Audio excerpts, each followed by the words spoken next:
ಇತಿಹಾಸದಲ್ಲಿ ಮಂಡ್ಯ ಜಿಲ್ಲೆಯ ಇತಿಹಾಸದ ಪುಟದಲ್ಲಿ ಬರೆದಿರ್ತಕ್ಕಂಥ ಇವತ್ತು ಕೆರಗೋಡಿನ ಒಂದು ಗಣಪತಿ ವಿಸರ್ಜನಾ ಕಾರ್ಯಕ್ರಮ. ಬಹುಶಃ ನನಗೆ ಒಂದು ಕೊರತೆ ಇತ್ತು.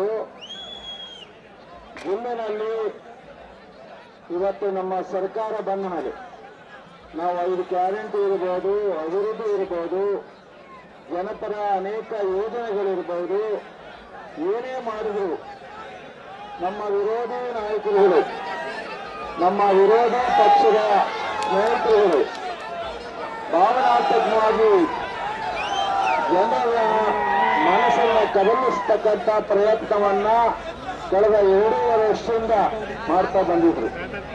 ನಾವಿವತ್ತು ಅವರಿಗೆ ಚಾಲೆಂಜ್ ಮಾಡೋಕ್ಕಲ್ಲ, ಅವ್ರಿಗೆ ತೊಡೆ ತೊಟ್ಟಿಲ್ಲ, ಅವ್ರಿಗೆ ಯಾವತ್ತೂ ಸಹ ಅವ್ರ ವಿರುದ್ಧವಾದಂಥದ್ದಲ್ಲ.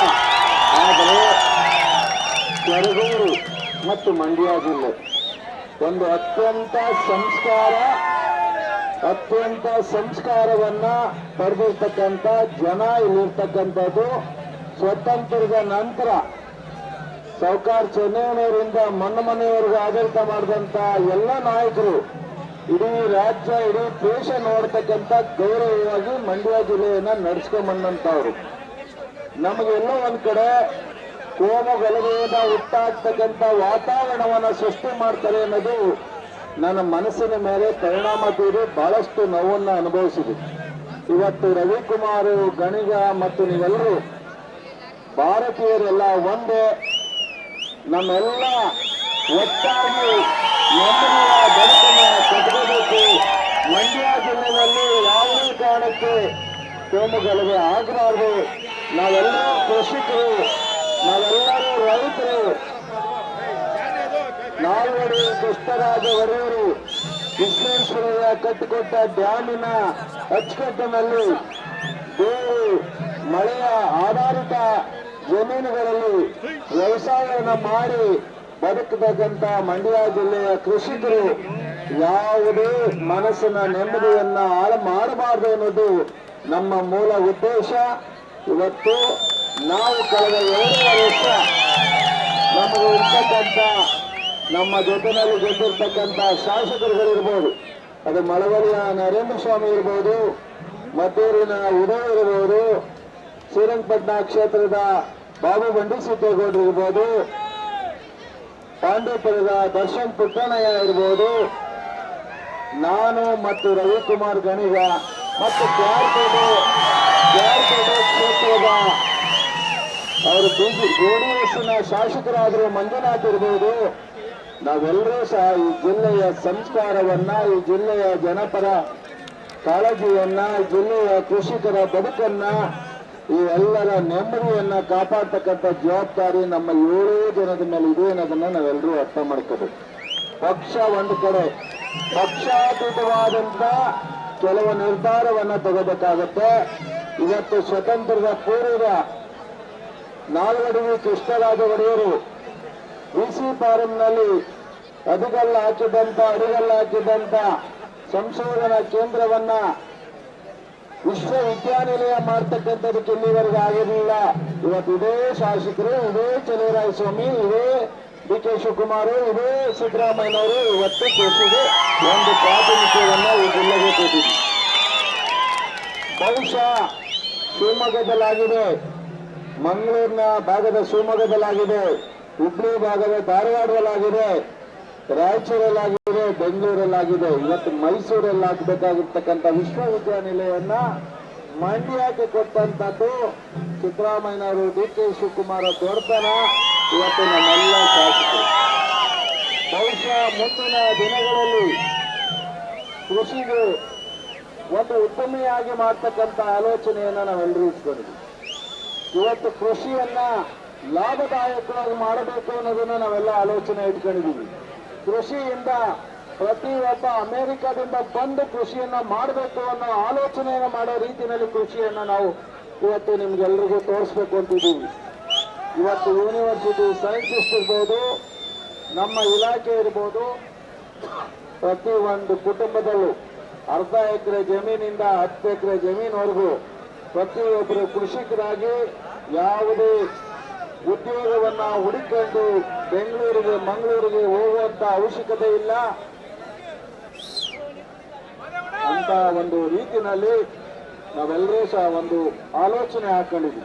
ಕಾಲಾವಕಾಶ ಬೇಕಾಗುತ್ತೆ. ಇವತ್ತು ರಸ್ತೆಗಳಿರ್ಬೋದು, ನೀರಾವರಿ ಇಲಾಖೆ ಆಧುನೀಕರಣದ ಅಭಿವೃದ್ಧಿ ಇರ್ಬೋದು. ರವಿಯವರು ಕಳೆದ 1-2 ವರ್ಷದಲ್ಲಿ 1,000ಕ್ಕಿಂತ ಹೆಚ್ಚು ಕೋಟಿಯನ್ನ ಇವತ್ತು ಅಭಿವೃದ್ಧಿಗೆ ತಂದಿದ್ದಾರೆ. 1,000 ಕೋಟಿಯನ್ನ ಇವತ್ತು ರವಿಕುಮಾರ್ ಅವರು ಅಭಿವೃದ್ಧಿಗೆ ತಂದಿದ್ದಾರೆ. ಬೆಳಗ್ಗೆ ಇದ್ರೆ ನನ್ನ ಹತ್ರ, ಡಿ.ಕೆ. ಶಿವಕುಮಾರ್ ಅವರ ಹತ್ರ, ಸಿದ್ದರಾಮಯ್ಯನವರ ಹತ್ರ, ಎಲ್ಲ ಮಂತ್ರಿಗಳ ಹತ್ರ ಕಾಲನ್ನು ಇರಲಿಲ್ಲ. ಅವರು ಕಾಲನ್ನು ಇರಲಿಲ್ಲ. ಅಷ್ಟು ಪರಿಪರಿಯಾಗಿ ನನ್ನ ತಾಲೂಕಿನ, ನನ್ನ ಕ್ಷೇತ್ರದ ಅಭಿವೃದ್ಧಿಗೆ ನಾನು ಏನಾದರೂ ಕೊಡುಗೆ ಕೊಡಬೇಕು ಅಂತ ನೀವೆಲ್ಲರೂ ಅವರಿಗೆ ಪ್ರೀತಿ ಮಾಡ್ತಾ ಇರ್ತಕ್ಕಂಥದ್ದು ನೋಡಿದ್ರೆ ಅವನ ದುಡಿಮೆ ನಿಜಕ್ಕೂ ಸಾರ್ಥಕತೆ. ರವಿಕುಮಾರ್ ಅವರಿಗೆ ಪರವಾಗಿ ನಾನು ಅಭಿನಂದಿಸ್ತೀನಿ. ಇವತ್ತು ಗಣಪತಿನ ಪ್ರತಿ ಪೂಜೆಯಲ್ಲೂ ನಾವು ಪೂಜಿಸ್ತೀವಿ. ಗಣಪತಿ ಶ್ಲೋಕವನ್ನ ಹೇಳ್ತೀವಿ, ವಿಘ್ನ ವಿನಾಯಕ ಅಂತ ಹೇಳ್ತೀವಿ. ಗಣಪತಿ ಪೂಜೆ ಮಾಡೋದ್ರಿಂದ ನಮ್ಗೆ ಯಾವ ಅಡಚಣೆಯನ್ನು ಹಾಕಬಾರ್ದು ಅಂತ ಹೇಳಿ ವಿನಂತಿ ಮಾಡ್ತೀವಿ. ಮತ್ತು ಇವತ್ತು ಪಂಚಲಿಂಗೇಶ್ವರ ದೇವಸ್ಥಾನ ಇಲ್ಲಿ ಬಹಳ ಪ್ರಸಿದ್ಧವಾದ ದೇವಸ್ಥಾನ. ಈ ಊರಿನಲ್ಲಿ 3 ಕೋಟಿ 6 ಕೋಟಿ ಅನುದಾನವನ್ನ ರವಿಕುಮಾರ್ ಅವರು ಪಂಚಲಿಂಗೇಶ್ವರ ದೇವಸ್ಥಾನದ ಅಭಿವೃದ್ಧಿಗೆ ವಿಶೇಷವಾದಂಥದ್ದು ಸರ್ಕಾರ ಅದನ್ನ ಸದ್ಯದಲ್ಲೇ ವಿಶೇಷವಾದಂತ ಒಂದು ಪ್ಲಾನ್ ಮಾಡಿ ಪ್ರಾರಂಭ ಮಾಡತಕ್ಕಂಥ ಆಲೋಚನೆಯನ್ನ ಮಾಡಿದ್ದಾರೆ. ಇವತ್ತು ಮಂಡ್ಯ ನಗರದಲ್ಲಿರ್ಬೋದು, ಈ ಕೆರಗೋಡು ರಸ್ತೆ 25 ವರ್ಷ ಆಗಿತ್ತು, ನೀವೆಲ್ಲ ನೋಡಿದ್ರಿ. ಇವತ್ತು ಅಲ್ಲೇಗೆರೆ ಹತ್ರ ಒಂದು ಸ್ವಲ್ಪ ಇದೆ. ಅಲ್ಲೇಗೆರೆ ಹತ್ರ ನಮ್ಮ ಅಮೆರಿಕದವರು ಬಂದು ದೊಡ್ಡ ಒಂದು ಯಾತ್ರಾ ಸ್ಥಳವನ್ನು ಮಾಡಬೇಕು ಅಂತ ಪ್ರಯತ್ನ ಮಾಡ್ತಾರೆ. ಅದಕ್ಕೂ ಸಹ ನಾನು ರವಿಕುಮಾರ್ ಅವರು ಸಪೋರ್ಟ್ ಮಾಡ್ತಾ ಇದ್ದೀನಿ. ನಾನು ಒಂದು ಮಾತನ್ನು ಹೇಳ್ತೀನಿ, ನೀವಿನ್ನೂ ಬೀದಿಯ ಅನುಭವವನ್ನು ಪಡಿಬೇಕಾಗತ್ತೆ. ಗಣಪತಿ ವಿಸರ್ಜನೆ ಮಾಡಬೇಕಾಗತ್ತೆ. ನಮ್ಮ ಭಾಷಣ ಉದ್ದಕ್ಕೂ ಎಳೀಲಿಕ್ಕೆ ಹೋಗಲ್ಲ.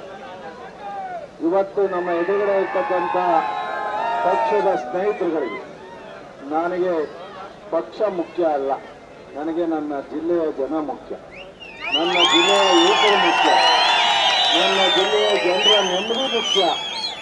ನನಗೆ ಪಕ್ಷಕ್ಕಿಂತ ನೀವು ದೊಡ್ಡದು. ನಮ್ಮ ಪಕ್ಷದ ಸಿದ್ಧಾಂತ ಎಲ್ಲರೂ ಒಟ್ಟಾಗಿ ಬದುಕಬೇಕು ಅನ್ನೋದು. ಅವತ್ತಿನ ಮಹಾತ್ಮ ಗಾಂಧಿಯವರು ಶಾಂತಿಯನ್ನ ಸಾರದಂತ ಒಬ್ಬ ಈ ದೇಶದ ತಂದೆ ಅನ್ನಿಸ್ಕೊಂಡಂತವ್ರು, ಫಾದರ್ ಆಫ್ ನೇಷನ್ ಅಂತ ಅನ್ಸ್ಕೊಂಡವರು ಮಹಾತ್ಮ ಗಾಂಧಿಯವರು. ಅವರ ಜೊತೆನಲ್ಲಿ ಹೋರಾಟ ಮಾಡಿ ಸ್ವತಂತ್ರ ತಂದುಕೊಡ್ಲಿಕ್ಕೆ ಕೈ ಜೋಡಿಸಿದಂತ ಮೋತಿಲಾಲ್ ನೆಹರೂರ ಫ್ಯಾಮಿಲಿ ಜವಾಹರ್ಲಾಲ್ ನೆಹರು ಅವತ್ತಿನ ಕಾಲದಲ್ಲಿ.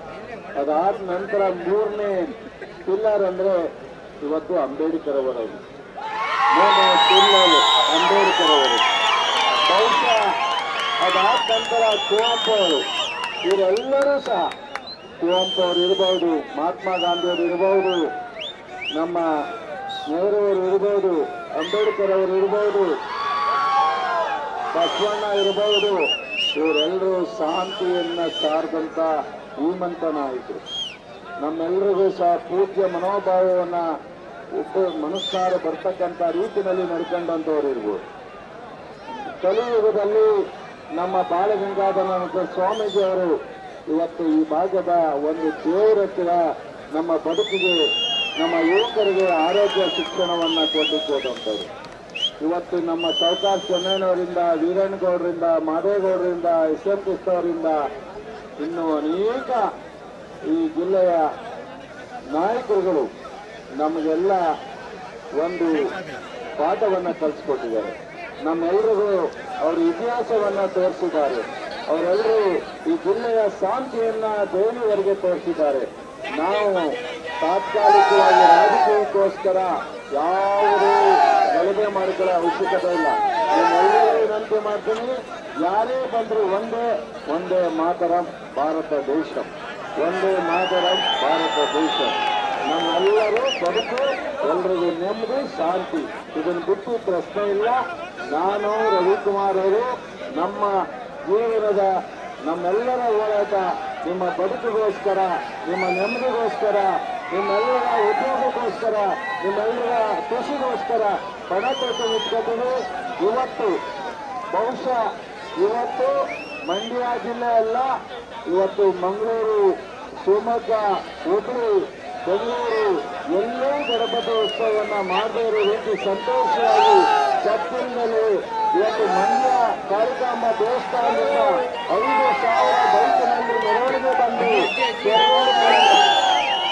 ಪಂಚಲಿಂಗೇಶ್ವರ ದೇವಸ್ಥಾನದ ಮುಂದೆ ಇವತ್ತು ಗಣಪತಿಯನ್ನು ವಿಸರ್ಜನೆ ಮಾಡತಕ್ಕಂಥ ಕಾರ್ಯಕ್ರಮವನ್ನ ನಿಮ್ಮೆಲ್ಲರ ಸಮ್ಮುಖದಲ್ಲಿ ರವಿಕುಮಾರ್ ಗಣಿಯವರ ನೇತೃತ್ವದಲ್ಲಿ ಬಹಳ ಯಶಸ್ವಿಯಾಗಿ, ನನಗಂತೂ 30 ವರ್ಷದ ರಾಜಕೀಯ ದಿನದಲ್ಲಿ ಅತ್ಯಂತ ಸಂತೋಷದ ಒಂದು ಕ್ಷಣ ಅಂತ ಹೇಳಲಿಕ್ಕೆ ಇಷ್ಟಪಡ್ತೀನಿ. ಕೊನೆಯದಾಗಿ ರವಿಕುಮಾರ್ ಮತ್ತು ಇದಕ್ಕೆ ಕೈಜೋಡಿಸಿದಂತ ಎಲ್ಲ ಮುಖಂಡರ ಕಾರ್ಯಕರ್ತರಿಗೆ ನಾನು ನಿಮ್ಮೆಲ್ಲರಿಗೂ ನಮಸ್ಕರಿಸಿ ನಿಮಗೆ ಅಭಿನಂದನೆಯನ್ನು ಹೇಳಿ ಮತ್ತೊಮ್ಮೆ ಪಂಚಲಿಂಗೇಶ್ವರ ಶಂಕುಸ್ಥಾಪನೆಗೆ ಬರ್ತೀವಿ ಅನ್ನೋದನ್ನ ಹೇಳಿ ನಿಮ್ಮೆಲ್ಲರಿಗೂ ನಮಸ್ಕರಿಸಿ ನನ್ನ ಮಾತನ್ನು ಮುಗಿಸ್ತೀನಿ.